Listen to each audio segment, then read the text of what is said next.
বিসমিল্লাহির রহমানির রহিম। সকল প্রশংসা আল্লাহর, সকল ক্ষমতার মালিক আল্লাহ মহান। আসসালামু আলাইকুম আমার প্রাণ প্রিয় সকল আপনজন, কেমন আছেন? আমি আপনাদেরই সামান্য একজন কান্তা আপা আবারও চলে আসলাম আপনাদের মাঝে অসংখ্য সুখবরের বার্তার জন্য। আমার ভিডিওটা যারা দেখবেন অবশ্যই শেয়ার করে দিবেন, সাবস্ক্রাইব করে নেবেন, লাইক দিবেন। বিয়ে শাদী কাজ প্রত্যেকটা ঘরে ঘরেই আছে। আমি চাই এই সেবাটা সহজ সরল প্যারাশানি মুক্ত হয়ে সবার মাঝে পৌঁছে যায়। তাই আমি আমার নিজ উদ্যোগে যে আমি কি পাবো সেই চিন্তা না করে আমি কিন্তু পার্টিরা যখনই ফোন দেয় আমার মনে হয় কথা বলে যে ঠিক আছে তাহলে কথা বলে দেখতে পারেন, কারণ বিয়ের সাথে না হলে কিন্তু কেউ কারো আপনজন না। আমরা বিয়ের মাধ্যমেই সবার সাথে পরিচিত হই, আত্মীয় হই, বন্ধুবান্ধব হয়, এভাবেই তো সমাজ সৃষ্টি হয়। তো সেজন্য আমি বলবো বিয়ের শাদীর ব্যাপারে আপনাদের যাদের প্রয়োজন আমাদেরকে যেমন আপনারা আপনাদের বায়োডাটার ছবি, ফোন নাম্বার সব ঠিকানা সহকারে দিবেন। আমরাও পার্টিদের কাছে যা পাঠাবো আপনাদের দুই পক্ষের পছন্দ হলে বিয়ে শাদীর মারফতে কথাবার্তা যদি হয় দুইজনের খোঁজখবর নিয়ে কাজ করে নেবেন। তো এই সহজ সরল ব্যাপারটারে অনেক সময় দেখা যায় ঘোলাটে হয়ে যায়, অনেক কিছু সমস্যার সৃষ্টি হয়। তখন দেখা যায় যে আমি চাই আমার একটা মুখ দুইটা হাত দ্বারা যতক্ষণ পারি মানুষের কল্যাণ করব, কিন্তু এই জিনিসগুলি কিন্তু আবার অনেকের সমস্যা ফেস যাতে না হয় সেদিকেও আমাদের খেয়াল রাখতে হবে। এবং আমি প্রতিটাক্ষণ প্রতিটা মুহূর্তে প্রতিটা ভিডিওতেই বলি যে আপনারা যে কোনো পারপাসে আপনারা যখন অর্থনৈতিক কোনো লেনদেন বা পারিবারিক কোনো কিছু ঝামেলা এগুলি যদি কেউ আপনাকে বলে, এটা বলার একটাই কারণ, একটা ঝামেলা সেই 1 বছর আগে এক পাত্রীকে দেখাইছি। সে নিজেই সে নিজেই আমার থেকে বলে যে আপু ফোন নাম্বার দেন, আমি কথা বলে আপনি তো ব্যস্ত থাকেন। তখন আমি ভাবলাম যে ঠিক আছে, মেয়েরা তো জিজ্ঞেস করতেই পারে বিয়ে শাদীর ব্যাপারে, তো একটা পাত্র নাম্বার দিয়েছিলাম, সেই পাত্র আর যোগাযোগ নেই, ওদের আর কোনো কথা নেই। আজকে ফোন করে হঠাৎ করে বলে যে আপু ওই ছেলের সাথে দেখা করছিলাম, এই সেই কী ঝামেলা। তো আমি কই যে দেখো তোমাকে তো আমি দেখাইছি পাত্র, তোমাকে তো আমি অন্য উদ্দেশ্যে তাকে আলাপ করার জন্য বলি নাই। তুমি পাত্র বিয়ের জন্য কথা বলবা, যদি পছন্দ হয় খোঁজখবর নিয়ে কাজ করবা, এতটুকুর মধ্যেই আমরা সীমাবদ্ধ থাকবো। তো আমি প্রত্যেকটা মানুষকে একটু সতর্ক করছি, কারণ মানুষ কিন্তু এক একটা মানুষ এক এক মেন্টালিটি। কিছু মেয়েরাও আছে একটু দেখা যায় যে আমি সামান্য ক্ষুদ্র একজন মানুষ, আমার সামান্য একটা পেশা, এই পেশা দিয়ে হয়তো আমি মানুষকে নিয়ে মানুষের সেবা করে আমরা ভালো থাকি, নিজস্ব ব্যক্তিগত কোনো চাওয়া পাওয়া নাই। কিন্তু যখন এই যে আমি যে আসছি এটা একটা কিন্তু বিজ্ঞাপন, এই বিজ্ঞাপনে আমার আসতে হয়েছে সুন্দরভাবে। বাস্তবতা তো অনেক কঠিন। আর মানুষ এখন ফেসবুকে দেখেও কিন্তু মানুষকে মনে করে যে ওরে বাবা কি নাকি। যেমন এই মেয়েটাই আমি দেখছি অনেক দিন ধরে আমাকে ফোন করে বলে যে আপনি এত ভালো থাকেন কিভাবে, আপনি আমাদেরকে কিছু শিখান, এই সেই। আমি বলছি যে আমি প্রত্যেকটা মানুষকেই বলবো আপনি সততা, মেধা, পরিশ্রম সর্বোপরি হচ্ছে শুধুমাত্র নামাজ, রোজা, ইবাদত, বন্দেগী, দান, সদকা, মানুষের কল্যাণ, হজ, উমরা পালন, ভালো কাজ, এগুলি করে যান। আপনাদের কোনো অন্যায় কোনো পথে যেতে হবে না। অনেক মেয়ে বলে যে আপু আমি যদি এরকম হইতাম তাহলে আমি অনেক বাড়ির মালিক হতাম। এটা একদম মিথ্যা ধারণা, আমার বোনদের বলবো এটা একদম মিথ্যা ধারণা। খারাপ কোনো কিছু করে খারাপ কোনো ওয়েতে আপনারা কখনোই প্রতিষ্ঠিত হতে পারবেন না। আপনাদের সবসময় মনে রাখতে হবে বিয়ে শাদী ব্যাপারে আপনারা আমাদের কাছে আসছেন, আমরা সন্ধান দেবো, আপনারা নিজ দায়িত্বে খোঁজখবর নেবেন। আমাদের প্রত্যেকটা বাসায় যে খোঁজখবর নেওয়া সম্ভব না। বিশেষ করে আমি এইটা করি কারণ কি, আমার যে ডিভোর্স বোনরা আছে তাদের জন্য আমি নিজে একজন নারী, আমার সবসময় আমার মনটা পড়ে থাকে। তাদের একজন যদি ফোনকে আপু আপনার ভিডিওটা দেখে এই যে মিষ্টি কথাটা বললো না, তখন না আমার মনে হয় যে আল্লাহ ওর জন্য আমি কী করতে পারি। এই যে মুখটা বের হয়েছে আল্লাহই তো নিশ্চয়ই ওকে পাঠাইছে। তো আমি দেখি না একটা ছেলে যদি ভালো হয়, আমি সেই নাম্বারটা নিয়ে দেখো কথা বলে তোমার মিলে কিনা। কিন্তু তোমার মিলে কিনা জানতে যে তুমি যে তার সাথে সব কিছু আদান প্রদান হয়ে গিয়ে বিয়ে শাদী অনেক সময় হয় যে বলে না, কিন্তু যখন একটু খারাপ কিছু হয় তখন বলে যে এই আপার মাধ্যমে এটা পাইছি। এই জিনিসটা আমি বোঝাতে চাচ্ছি, প্রত্যেকটা মানুষকে আপনি হাজার ভালো কাজ করলেন, একটা খারাপ কাজ ওইটাই সমস্ত কিছু প্রতিষ্ঠিত হয়ে যাবে, ওইটাই খারাপের পাল্লায় পড়ে যাবে। সেজন্য আমি সকলের দোয়া চাই, কারো যাতে নজরে না আসি, কোনো খারাপ লোকের নজরে যাতে আমার এই ভিডিওটা না পড়ে। অনেক আতঙ্ক নিয়ে কাজ করতে হয়, একজন নারী হয়ে এই সমাজসেবামূলক কাজ করে যাচ্ছি। আমি তো জানি আমি কি করছি, আমার আল্লাহ আছে। তো আমি দেখি যে হ্যাঁ, অনেক সময় দেখি যে একটা বাধা যখন আসে তখন আমি বলি যে কেন এই ক্ষণিকের দুনিয়ায় আসছি আমরা মেহমান হিসাবে, কেন আমি আমার যোগ্যতা থাকা অবস্থাও আমি আরেকটা মানুষের কল্যাণ করব না? আমার কাছে এত পাত্রপাত্রী আছে, আরেকজনকে দিয়ে তার যদি জীবন সঙ্গিনী পেয়ে যায়, এটার জন্য তো দোয়া পাবো। দোয়ার শক্তি তো সবচেয়ে বড় শক্তি, কিন্তু এটা অনেক সময় অনেক খারাপের মধ্যে পড়ে যায়। তো আমি সকলের কাছে দোয়া চাই। এই যে ছোট ছোট একজন হয়তো এই বিপদগ্রস্ত, সে 1 বছর পরে সেই মেয়েটা কিন্তু একটু, কিছু কিছু মেয়ে আছে না, কিছু জেলাসি টাইপের, এরকম কিন্তু অনেক মেয়ে আছে, অনেক হিংস্র। একটা মেয়ের জন্য পুরো সংসার শেষ। আমি এটা প্রতিটাক্ষণ দেখি। বেশিরভাগ মেয়েরা যখন ডিভোর্সটা বেশি দিন হয়ে যায়, তাদের মেন্টালিও একটু সমস্যা হয়ে যায়, এবং তারা দেখা যায় যে তারা অনেক সময় দেখা যায় একটা মেয়ের প্রতি মেয়ের হিংসা চলে আসে, কিন্তু বাস্তব কিন্তু কিছুই না। এই মেয়েটাই প্রায় বলতো, আপু আপনি গাড়িতে চলেন, এই চলেন। আরে ভাই রে ভাই, এই মেয়েটাই আজকে আমাকে বিপদে ফেলতে চাইতেছে। আমি তখন চিন্তা করলাম যে বোন, আমি তো তোমার হেল্পের জন্য দিছি, তুমি তার সাথে কী লেনদেন করছো সেটা তো তোমার ব্যাপার, আর 1 বছর পরে কেন আমাকে জানাচ্ছ? এটাই আমি অবাক হয়ে গেলাম। তাই মানুষকে ক্ষতি করে না, মানুষের রিজিক নষ্ট করে না।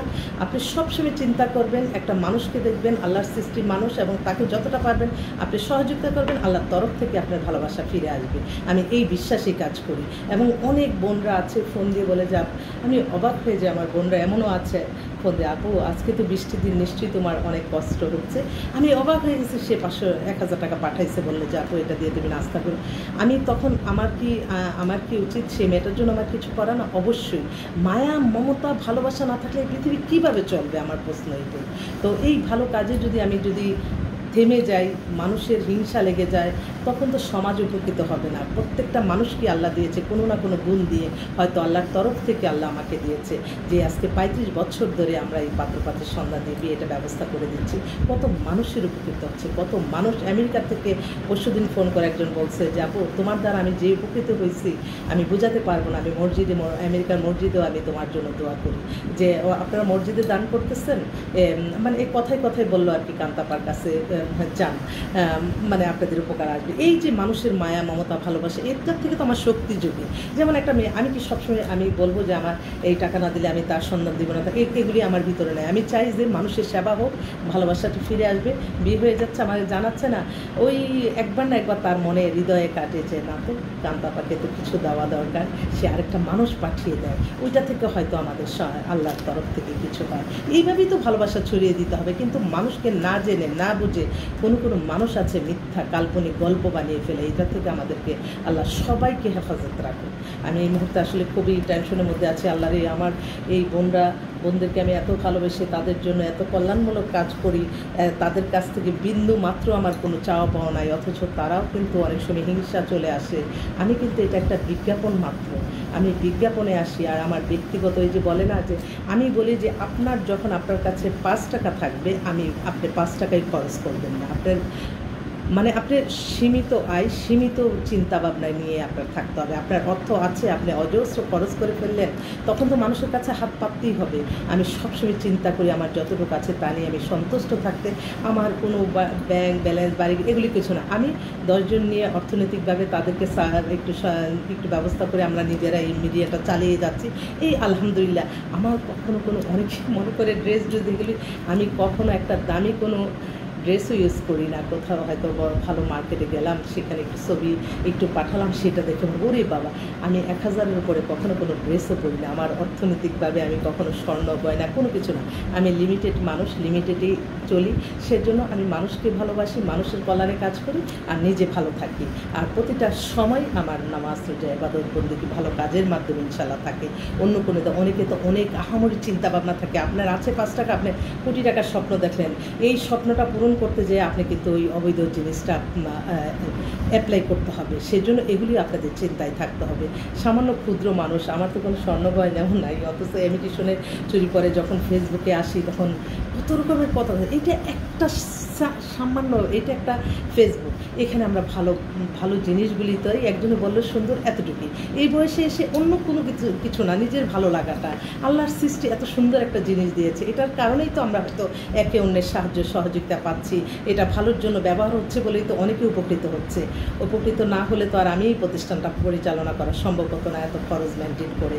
তো আমি সকল প্রশংসাই আল্লাহর। আপনারা সবসময় যে কোনো জিনিস কেউ যদি বলে আগে চিন্তা করবেন সেই মানুষটাকে, যে সে এরকম করছে তার আসল উদ্দেশ্যটা কী। কেউ যদি কখনো কোনো আমার নামে কোনো কিছু বলে, আপনারা আগে আমাকে সরাসরি জিজ্ঞেস করবেন যে আপা আসল খবর কী। আপনারা সবসময় সব কিছু আমাকে মায়ের মতো বড় বোনের মতো আমাকে জানিয়ে তারপর আপনার কাজ করবেন। না তা না হলে কিন্তু আমি আপনাদেরকে সেবা দিতে পারবো না, আপনারাও কিন্তু অনেক কিছুতে বঞ্চিত হবেন, এটাও মনে রাখবেন। তো আমার বোনদেরকে আমি ভালোবাসি, সবসময় সব বোনদেরকে একটাই কথা বলতে চাই, ডিভোর্স এবং বিধবা বোনদের তোমাদেরকে আমি অনেক ভালোবাসি।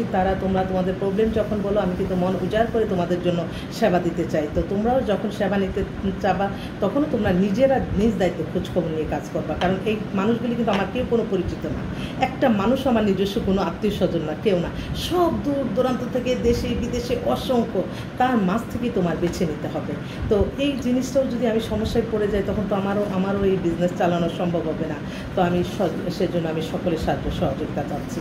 আমি যাতে কোনো সমস্যা না পড়ি, আমি যাতে এই কাজটা সুন্দরভাবে মানুষের কাছে পৌঁছে দিতে পারি। যেহেতু আল্লাহ হাদিসে লেখা আছে একটা বিয়ে দিলে হজের সমান সোয়াব। তো আমি এই মানে এতটুকু যতক্ষণ আমার ব্রেনে আছে কখনই আমাকে এই কাজ থেকে আমি বঞ্চিত হতে পারবো না, কারণ আমার একটা ফোন নাম্বার দিলেও বিয়ে হয়ে যাচ্ছে আলহামদুলিল্লাহ। এটা মাশাল্লাহ বলবেন সবাই। তো আমি এই মুহূর্তে আসলে বেশ কিছু সিটিজেন মেয়ে আসছে আমেরিকা কানাডা, আমি তাদের একটু ডিসপ্লে করছি। আপনাদের যদি ভালো লাগে আপনারা বায়োডাটা ছবি পাঠাবেন আমাদের ইমেল নাম্বারটা বলে দিচ্ছি, lion121kanta@gmail.com। আর মোবাইল নাম্বারটা বলে দিচ্ছি 019718600261। আমি একটা আপনাদের কাছে কথা বলি, আমি যখন একটা জানবো যে এই মেয়েটা বা এই ছেলেটা খারাপ, আমার যতক্ষণ নলেজে আছে আমি পৃথিবীতে, আমি মনে হয় আমি নিজেই আল্লাহর তরফ থেকে কি এরকম হয়ে গেলাম আমি নিজেও জানি না, আমার দ্বারা আর সম্ভব না সেই ছেলে মেয়ে আরেকজনকে দিয়ে তাকে বিপদগ্রস্ত করবো। এটা আমার দ্বারা কোনোদিনও সম্ভব না। পৃথিবী একদিকে হয়তো জানি না, মানুষ খালি অর্থবিত্ত লোভনীয় কিছুতে চলে যায়। আমার ভিতরে এই জীবনে কখনো কোনো সময় লোভ জিনিসটা কাজ করে নাই, আর কাজ করে নাই দেখে আমি আস্তে আস্তে আস্তে আস্তে এই প্রতিষ্ঠানটাকে এই পর্যন্ত আনছি। আপনারা কি মনে করেন যে এই প্রতিষ্ঠানটা এই যে এতটা বছর টিকে আছে, কতগুলি খারাপ দিন আমার অতিক্রম করেই আসছি, আরও খারাপ দিনও এখন আবার আমার করতে হচ্ছে প্রতিটা দিনই। তো এর জন্য আমি আপনাদের সাহায্য সহযোগিতা চাই। আপনারা যদি দোয়া করেন, আপনাদের যদি মনে করেন যে আমার প্রতিষ্ঠানটা টিকে থাকলে সমাজের কল্যাণ হবে, তাহলে আমি টিকিয়ে রাখবো। তাহলে কেন কী করবো বলেন? তাহলে আমি আল্লাহ মানে আমি তো সবসময় বলি যে আল্লাহ মানুষের কল্যাণের মাঝেই সকল শান্তি। আবার কাজকর্ম না করলেও তো নিজের জীবন জীবিকা পরিচালনা করে। একটা নারী যখন আপনি অর্থনৈতিক অসচ্ছলতা থাকে তার মতো তার জীবনের কোনো স্বাদ আল্লাহতে পূরণ হয় না, এটা সবসময় মনে রাখবেন। নারীকে আপনারা কখনো, যে নারীরা এগিয়ে যেতে চায় তাদের পাশে থাকবেন সবাই, এতটুকু আমার অনুরোধ।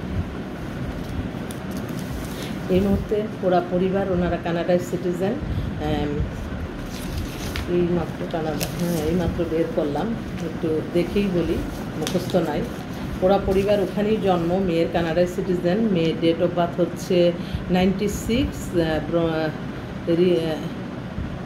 রানী রাব্বি, 96, আর হাইট হচ্ছে 5 feet 3, Canadian citizen, Bangladesh religious Islam. সে হচ্ছে MPH মাস্টার্স অফ পাবলিক হেলথে MPH করছে। ফাদার ডক্টরেট করা, মাদারও ডক্টরেট করা। ওনারা কানাডাতে আছে। ওনারা চাচ্ছে একটু ধার্মিক একটা ছেলে, কানাডার থাকা ছেলে হলে হবে বা দেশের মেয়ে, ওখানেও মসজিদে যে নামাজও পড়ে। আমি এরকম অনেক পরিবার পাচ্ছি যে মেয়েরা যে এত ধার্মিক, এত ভালো। আমার মনে হয় কানাডার অনেক পাত্র আছে, তারা একটু যোগাযোগ করলে ভালো হয়। আরেকটা ভাই, ওনারা সপরিবারে কানাডার সিটিজেন, 2 মেয়ে, এক মেয়ের বয়স হচ্ছে 24, আরেক মেয়ের হচ্ছে 25, এক মেয়ের বয়স 24, আরেকজনের 26, 5 ফিট 5 একজন, 6 একজন, একজন BBA পড়ে, আরেকজনের হচ্ছে ও হচ্ছে ওইখানে ব্যারিস্টারি পড়তেছে, বাবাও ডক্টরেট করা। ওনার 2 মেয়েকে বিয়ে দিবে, সপরিবারে কানাডার সিটিজেন। আমার মনে হয় কানাডার অনেক পাত্র আছে, এরকম কানাডা থাকা ছেলে চাচ্ছেন, আপনারা একটু যোগাযোগ করবেন। আরেক ভাই, ওনারা সপরিবারে আমেরিকা সিটিজেন, মেয়ের বয়স 30, মেয়ে হচ্ছে ইঞ্জিনিয়ার, 5 ফিট 2 লম্বা, খুব জরুরি ভিত্তিতে, কারণ এই কোরবানিতে আসবে ওনারা, সেজন্য আমেরিকা বা দেশেরও হতে পারে।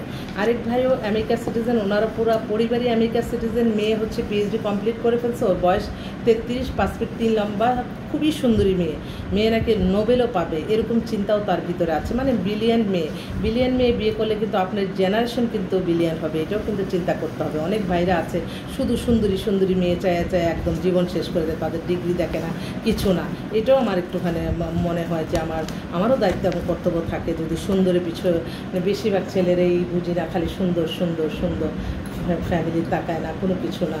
আমার ওই বিদেশে অনেক ভাইরা কানাডা আমেরিকার আছে, তারা দেশে থেকে মেয়ে নিতে চায় না, একটু অসুবিধা নেই, কিন্তু বাট ওই দেশেরই যদি মেয়ে থাকে আপনারা কিন্তু সুন্দর আত্মীয়তা করতে পারেন, নিজ দায়িত্বে খোঁজখবর নিয়ে আপনারা কাজ করে ফেলতে পারেন। এত এক জায়গাতে নেওয়া আনাও কিন্তু অনেক কষ্ট। কিন্তু আমার ওই বিদেশি ভাইরা ওরা দেশে এসে দেশের মেয়ে নেয়, কয়দিন পরে এসে বলে যে আপা ডিভোর্স হয়ে গেছে, যাওয়ার আগ দিয়ে তারা হোক বিয়ে করছি, মেয়ের সম্পর্কে খোঁজখবর নেই। এগুলি কিন্তু সমস্যা আমাদের পড়তে হয় প্রতিনিয়ত। তো সবাই ভালো থাকবেন, দোয়া চাই, সকলের দোয়া চাই। আমি আমার আল্লাহর করে আমার সালামও দেওয়া পৌঁছে দিবেন, আমার প্রিয় নবীজি রওজা মোবারকে সালামও দেওয়া পৌঁছে দিবেন, হযরত শাহজালাল শাহপরান মাজারে আমার সালামও দেওয়া পৌঁছে দিবেন, আজমির শরীফে আমার সালামও দেওয়া পৌঁছে দিবেন।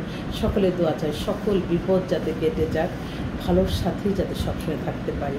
যারা হিংসা বিদ্বেষ করতেছেন, আপনাদের একবার চিন্তা করবেন, দূর দূরান্ত থেকে বা ইউটিউবে দেখে ফেসবুকে দেখে একটা মানুষকে কখনো চিন্তা করবেন না যে সে বুঝি অনেক কিছু হয়ে গেছে, এটা কখনোই মনে করবেন না। এটা একটা বিজ্ঞাপন মাত্র। আপনার ভাগ্য আপনার কাছে, যার ভাগ্য আল্লাহ তারভাবে গড়ে দেয়।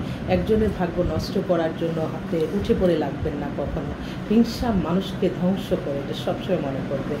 আর আমি প্রত্যেকটা মানুষকেই বলবো যে আপনারা বিয়ে শাদীর ব্যাপারে সবাই নিজ দায়িত্বে খোঁজখবর নিয়ে কাজ করবেন। তা না হলে আপনারা যারা নিজ দায়িত্বে খোঁজখবর নিতে পারবেন না, আমাদের কাছে আসার দরকার নাই। আমরা আপনাদেরকে বলবো যে অন্যখানে যোগাযোগ করেন, কারণ এই একটা বিপদে পড়লে বোঝা যায় মানুষ কেউ পাশে থাকে না।